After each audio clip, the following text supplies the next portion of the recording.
Hello, everyone. Thank you for tuning in to another Alumni Career Talks. Today, we are featuring Randy Paul. He will be talking about his experiences through college and where it has taken him now professionally. So, without further ado, welcome Randy to Alumni Career Talks. Thank you for having me. Of course, of course. So, how we start every time, we always ask background on our guests. So, sharing where you're from, where you went to school, the sports you played, and just a little bit about who you were before you got to professional Randy. Okay, perfect. Ask away. Yeah. So, just where are you originally from? Where's your hometown? Where'd you go to like high school? All of that. All right. Name is Randy Paul, first generation Haitian American. I'm from Long Island, New York, from Huntington Station to be specific. I played football at St. Anthony's High School, so one of the top Catholic schools in the state, in the region. Great football team has great history, and yeah, man, I followed those footsteps of becoming a friar. Awesome. Dope. So, university wise, what you played football, of course. When you were in school, what did you study, position you played? What was that Yeah. university experience like for you? So I went to Marist College. I played football there in Poughkeepsie, New York. It's a mid-major. It's probably 2 hours north, 90 miles north of New York City. Um, that my experience was great. I met a lot of my great teammates, a lot of my lifelong friends, people that I consider family. I studied psychology. I went in being a biomedical science major, but quickly shifted to be psychology. And yeah, I wouldn't trade my experience for anything. It shaped me to who I am today. Um, Playing college sports and going to a high level high school prepared me to who I am as a professional. I've been doing this student athlete thing for so long and doing, well, juggling many things and carrying many hats. I was able to just, do very well in there. That's awesome. I know most people watching this understand that being a student athlete for a long time, typically we see our athletes are starting out when they're real young, 4 or 5 years old in their sports. But really, regardless if you started early or not, that collegiate experience is very unique depending on how you take advantage of it. So when you were in college athletics, before you were like, okay, it's time to graduate. Usually people in their senior year, they're like, okay, what do I want to do next? While you were in college, did you ever have an idea of what you wanted to do professionally or just beyond sport? And like what shaped that for you? Um, I'm a child of immigrant, so the way that things were shaped for me was just I had to go in with a plan. I had to try to figure out like what exactly I wanted to do. Um, but I realize now at 25 that you don't have to go into college knowing exactly what you want to do because those are choices that you have to make that are just very, being a child of immigrants, you kind of have like that pressure of making sure you know what you're doing and you're not failing, but at the same time, like you're also 18 years old. You're still trying to figure out who you are outside of the shell that everybody else and mass people put onto you. So, I went in thinking that I wanted to be an orthopedic surgeon, specialized in sports. I took college classes in high school. I was able to, if I really wanted to, I could have graduated a year early. But then, life kind of, I didn't like science. I loved medicine, but I just didn't like science. So I didn't really do well. It was really hard to just try to juggle. Didn't fall really in love with it. I was taking some law classes, pre-law classes. I did very well in it. I liked it. Took some business class. I liked it as well. So I just kind of tried to figure out like how can I graduate on time since I didn't really do well in my first 2 years and go towards law school because I thought that was something that I really wanted to do. So I ended up doing that path. Graduated from Marist. Started working as a corporate paralegal is what I do right now as a professional. In my professional capacity, but I do so much more in freelance and through my nonprofit and stuff. Um, it was actually when I was in my master's program, my master's in sports management, and at the school Rock Nation. I almost died in a tragic house fire, and it was then that I realized that after even all that, and also applying to 24 law schools and didn't get in, I just realized that I really didn't want to go to law school. I was actually really good at doing other things, and what I did in my freelance capacity and what I did through like my nonprofit capacity and those things, I actually really enjoyed them, and it really came easy to me.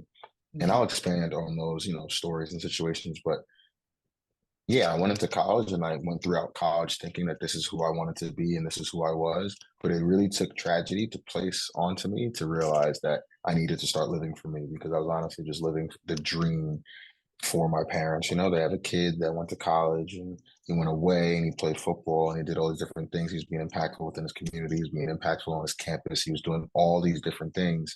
And I came home and then, I was living in Brooklyn. I came back home and then I realized, like, man, I don't want to do this stuff. Like this stuff doesn't excite me. This doesn't bring me joy. I actually hate it. Like, and then I just wanted to lean into the things that I love, like sports and entertainment and content strategy and helping businesses understand like who they are and stuff like that. So I kind of lean into those things that, we'll expand on in a couple minutes. Dope, dope. I really like that you shared that your journey wasn't just like straight and narrow. Like people think they come in, they have to do what they start with, or if they don't know what they want to do, the first thing they decide on is the one they got to stick with. You have a similar story to me. I went in as a bio-sci major. I thought I was also going to be a trainer in athletics, and it didn't go that way. It wasn't what I want to do. But so many people get discouraged because they find out that what they actually like or what they're good at or where their purpose lies is different from what either people placed on them or what they were interested in the beginning. So it's really valuable that you're sharing that like your path changed and it's okay that your path changed. Like that's how life is. Things change. So that's awesome. I know you talked a little bit about freelance work, nonprofit work, giving back to your community. You want to share a little bit more Mhm. about that and like how that started, if you were doing it in college or when you got into your master's program, where did all of that come from and what were you actually doing? Yeah. So when I was in college, because this is before NIL, just not to give out I can't give out everything because, statute of limitations. But Of when I course. was in college, I started a brand called the Jiggy Crew. So it was just me trying to understand, creating an ecosystem of individuals that are different that were going against the grain. I come from a neighborhood that not many people make it out. There's not that many role models, and I created the Jiggy Crew. It was almost like guerrilla marketing. There's people that were different that went against the grain that wanted to be a part of a family. People that were just like minded. It was true test to what I didn't know what marketing was. I didn't know what branding was. I just thought of a great brand, a great story, and I just wanted to create that. So I created content and all that great jazz. But that was 7 years ago when I started that, and it gave me a true case study of what not to do when it comes to business. But it was great though because I was able to grow this business to over 20 ambassadors across multiple college campuses. I was able to raise over $50,000 and the money I made and stuff like that. So it was just kind of cool that I was just able to do that. I was able to produce a lot of content. I was able to do a campaign to give back to my parents' home country of Haiti. I was able to feed over 750 kids, give back backpacks full of school supplies and all that great jazz. So the Jiggy Crew started that, and then I stopped the business probably in May 2019, going into my senior year. And then once I pulled the plug on that, I was just really just trying to focus what was next. Thought I was going to go to law school. Thought I was going to, well, my goal was to become a paralegal without my certificate, and I achieved that. I'm currently being a paralegal right now. And then the pandemic hit, Mm, and everything got sat down. I thought I was going back to school for my fifth year, so I kind of extended my undergrad. I extended my final class to go into that fall, and then pandemic hit. My father caught cancer. He had prostate cancer, so it was just like a time where I just didn't want to go back to campus. So I just finished out the school year, hung up the cleats, and then yeah, I just did that. And then, but during the pandemic, the George Floyd protests, and back in my neighborhood, we were doing some protests, and there was a guy that went onto Facebook Live saying that he wanted to throw watermelons at us. And, that was kind of like the straw that broke the camel's back for us because our community, we've always been like the little brother to everybody. A bunch of black and brown folks in this neighborhood, a lot of projects, a lot of poverty, a lot of missed opportunities. I like to call it a lot of lost souls, a lot of misunderstanding. And a lot of times, because we are on Long Island, people that think of Long Island as an affluent neighborhood, my neighborhood is not like that. Um, we were always taken advantage of for so many years. So when that person said that about us, and, called us Antifa, called us thugs, called us criminals, we just took it as utter disrespect and we weren't doing it anymore. So what we did was just, he said he was going to throw watermelons at us. So we protested in front of his place of business. Mm. and all 600 of us, you know, my nonprofit leading the way of just giving a watermelon for him to throw, but he boarded up his building and vehemently apologized and stuff like that. But Yeah. we didn't want that messaging to stop. And we just wanted to take initiative of saying that, we wanted to provide opportunities for kids back in the neighborhood that we didn't have. And we wanted to be able to be, transparent with just proceedings and not just promise people town jobs for our vote and, truly helping out our neighborhood and cleaning up our neighborhood and changing the aesthetic and the culture, so many times that if I take a sample size of the people around, there's only a couple of us that have college degrees, and there's only a small handful of us that have advanced degrees. So it's really important for us to just leave the legacy and just create opportunities for kids behind us to know that there's another route than sports, rapping, and trapping. So Yeah. It's perfect. now we're here. We've done a lot of great things within our neighborhood. I could go on and on, but I think what I do professionally in my freelance capacity showcases what the nonprofit has built. And I like to showcase it like that as well. But we definitely want to make sure we get people to connect with all of the work that you're doing. So I'll just check out at the end. We'll have his information towards the end of the video. But thank you for sharing just a little bit about what your nonprofit and freelance work was. Now the big question, of course, is now that you've gone through college, you got your master's, which Rock Nation, a master's from Rock Nation is crazy. I know that even when I first heard that you were doing that, I'm like, I didn't even know that was a thing. Like, that's crazy. That's dope. To be going into sports media and having your focus, first of all, like what helped you identify that you wanted to go into the specific area in sports media that you're doing? And please talk a little more about what that is. Even explaining like not just saying what it is, but explaining to us like what does all of that mean. But once you decided, okay, I want to go into sports media now, like what is the plan? What is the vision? Is it working for an organization and handling sports media? Is it doing it on your own, out of your own organization? And how do you think other athletes can follow your footsteps in finding their path if it is in sports media as well? Gotcha. Just to start, sports and entertainment's always been in my life. I've always been a part of the culture. I was a 5-year-old listening to Get Rich or Die Trying and watching Barney. So I've really been that type of person to really love music, sports, entertainment, culture, all that great jazz. And when I had the Jiggy Crew back in 2017 and 2019, because of the rules, man, compliance, I really had to learn how to treat the business different. Like I couldn't put my name on it. I couldn't say anything. Everything was, it was a veil behind me in the business. So I had to learn what true branding was and give the brand its own identity because they couldn't use my name, image, and likeness. I couldn't say that I was a football player. I couldn't say that I went to Marist. I couldn't say that I'm from Long Island. I couldn't do any of that. Mhm. Everything had to stand by itself. So that taught me what personal brand development looked like and what does branding look like for companies. And within my freelance, I've been able to help businesses understand who they are, their brand narratives, and how to build community around them because I've gained experience of building community around our nonprofit, building community around the Jiggy Crew. Like all these things have the same messaging. It's just through different mediums. Yeah. And Rock Nation was supposed to be a pit stop. It was just supposed for me. It's supposed to be for me to get higher grades so I can retake the LSAT and then go to law school. And then when Mhm. I almost died in the house fire, I kind of realized that I've been doing, strategy, helping people understanding their name, their image, their likeness for over 6 years. And I've learned that it's only been 2.5 years since NIL has really started, and there's no true experts in this space. So why can't I be an expert? And everybody's going for representation. Let me represent these big clients, these big names. For me, I really care about brand development.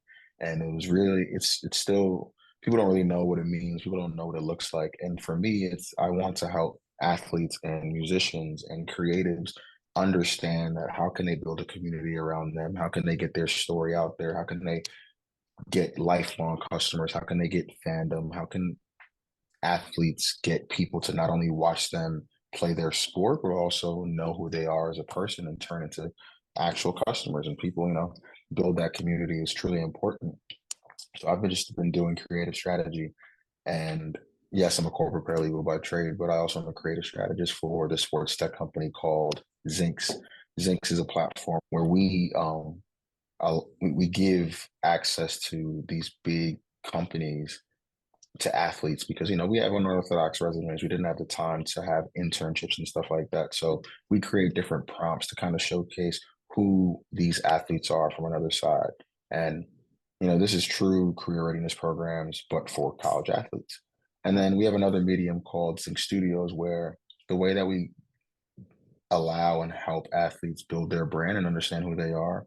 We have these NIL deals where we create short form user generated content and they get to explain who they are through different mediums. So some people that have gone through the transfer portal, we have a campaign called the portal where you explain your experience and what it's done to your mental health. We have a new campaign that I've been programming called Much Respect, where we give respect to our competitors of people that we either played against or people that are on our team that have been doing very well. So you know those different things that we allow athletes to kind of tell their story and also build content through different prompts just allows them to tell their story, and it's really important to me.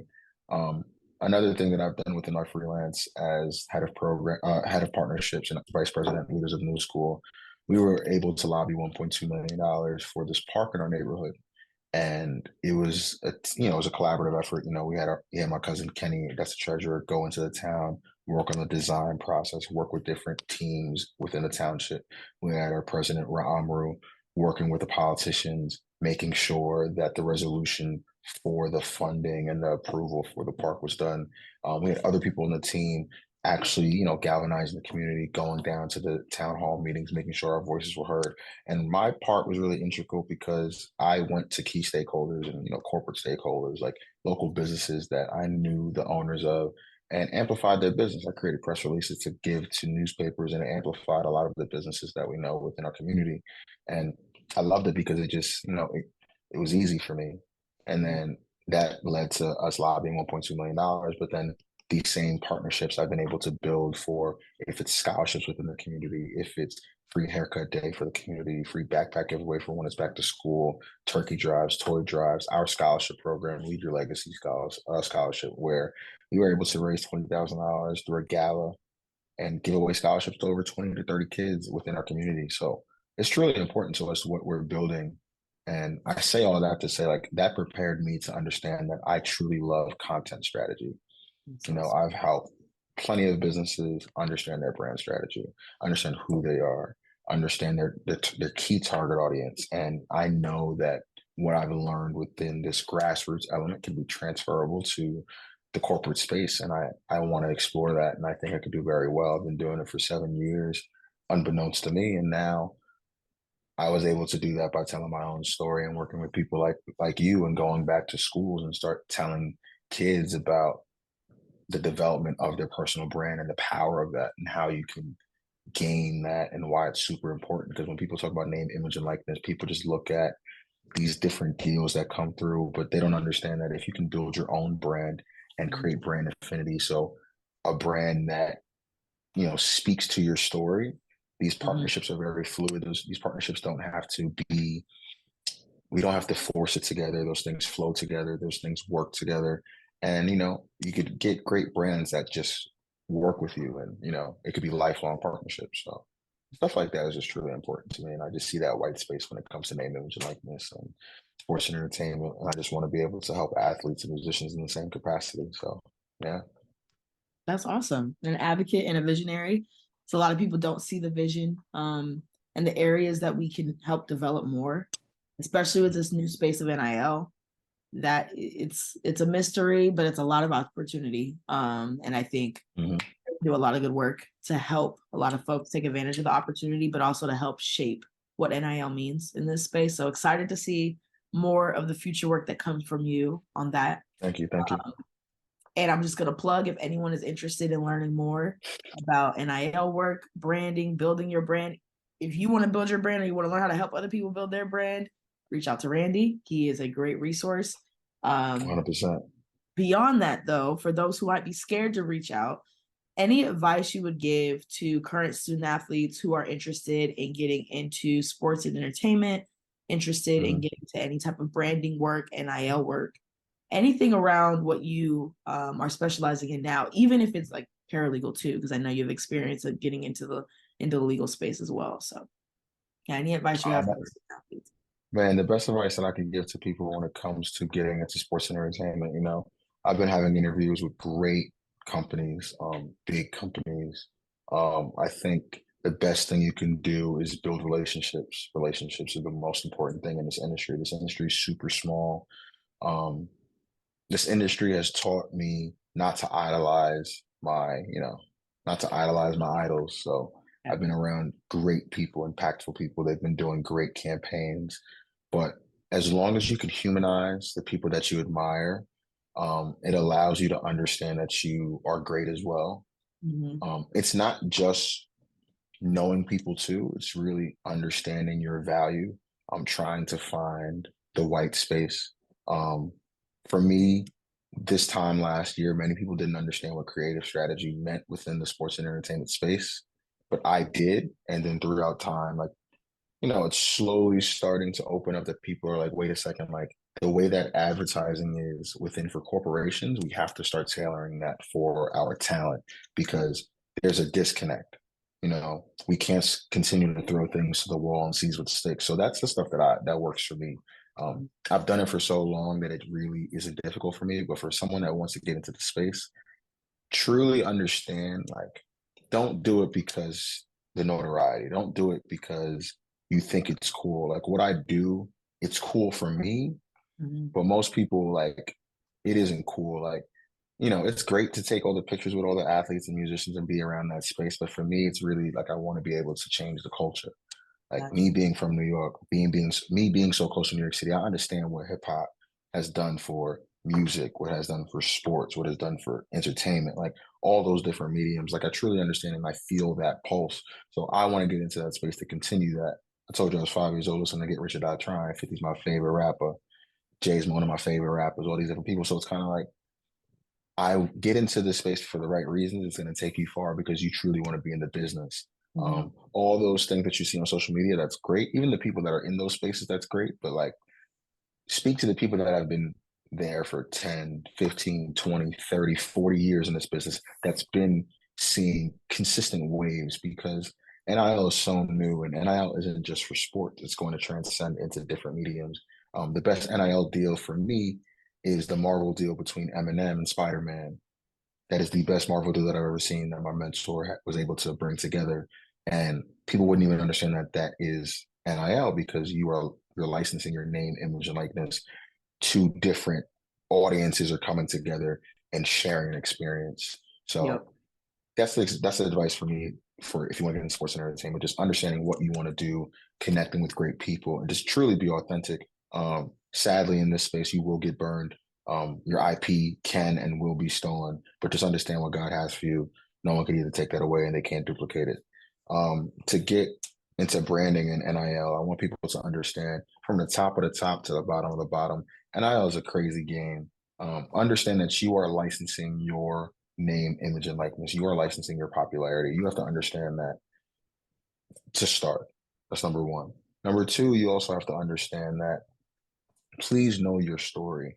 Know what you want to talk about outside of your sport. The reason why we like our these great athletes is because not only what they do on the field, but off the field. We Mhm. admire certain people because of their attitudes, with if they're family oriented or if they're the rock star, if they are the ladies man. Those are the different people that we admire for whatever reason. Understand your story, understand who you want to speak to, and just focus on speaking to them.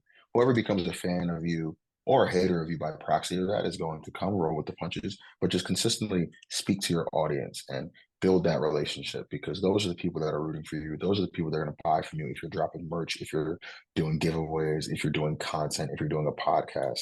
So just that is the most important part when it comes to NIL. Understanding who you are, build that out, build an audience.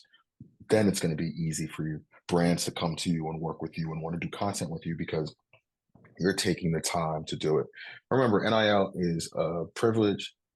You're able to do what you have to do, but you do not have to do it. This is a full-time job.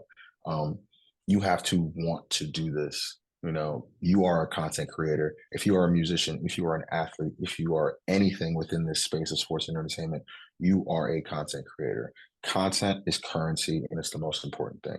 Mhm. So I could go into full detail of what content looks like and pillars and all that great jazz. But the best thing I could tell you just starting off is to understand who you are and start building content. Simple as that. We love it. Very thorough advice for our student athletes. Like I said, if you are brave enough, you don't have to be that brave because Randy is cool, but reach out to him with any questions that you have. Randy, we appreciate you giving us some time and knowledge share. I do have a question. You had a Okay. little acronym right there, and I was like, hold on, let's bring it back. What does IP mean? What do you mean by you will get your IP stolen? Break that down for us real quick. Intellectual property. So Thank you. whatever idea that comes to mind, whatever process comes to mind, that is yours. It is intellectual property that can be stolen. Um, People will try to steal it. People will try to duplicate it. People will try to copy it. But once again, I'm a God-fearing man. I always say that whatever God has set forth for you, whatever people try to take away, they only took a sample. Yeah. They don't know the inner workings of it. They don't know how these things can build. They don't know how these things can evolve. So, I've been burned a couple of times within this industry for being too eager, but it's taught me so much. It's Mhm. it's provided so much insight of who I am. And in this industry, sports and entertainment, you need to develop tough skin. It's so small. You can't get upset. You can't show that you are upset with every single person that speaks to you a certain way or doesn't understand who you are or your goal or your vision. You just have to keep going. Nip says it best, man. The marathon is always going to continue. So you just always really got to see it like this is a full lifelong marathon. Mhm. Enjoy the process of where you're at, even when you're not happy with the circumstances. Listen, my days are 15-hour days. I travel 2 hours in and out of the city to get things done. I do a lot of freelance work. I'm at a job right now that I thought I wanted to do because I wanted to go to law school, but during these experiences, I realized what I really wanted to do. So now I have to deduce myself a little bit, go into a more entry level role to gain the validation and the validity of who I am as a creative strategist, as a content strategist. And then, I look at it as a slingshot, I got to back up a little bit to take me further. So yeah. Thank you and sorry. Dry throat today, so you got to stay hydrated. But we appreciate that extra advice. We will definitely put his contact information on at the end of this video. If you all have any other questions when it comes to any branding, let us know. You can reach out to CADSA info at CADSA, CADSA national.org. Check out this video on our website if you're seeing this on YouTube. And if you want to connect with Randy, you want an email that you want to shout out, you want to just put it in, you want us to put it in the chat for everybody. What works best? And um, Instagram, the only LinkedIn, people, that. listen, my LinkedIn is Randy Paul. My Instagram is the Jiggy Haitian. We can talk about that another time. Why it's the Jiggy Haitian. And Leaders of the New School, man. Look up Leaders of the New School 2020, based on Huntington Station.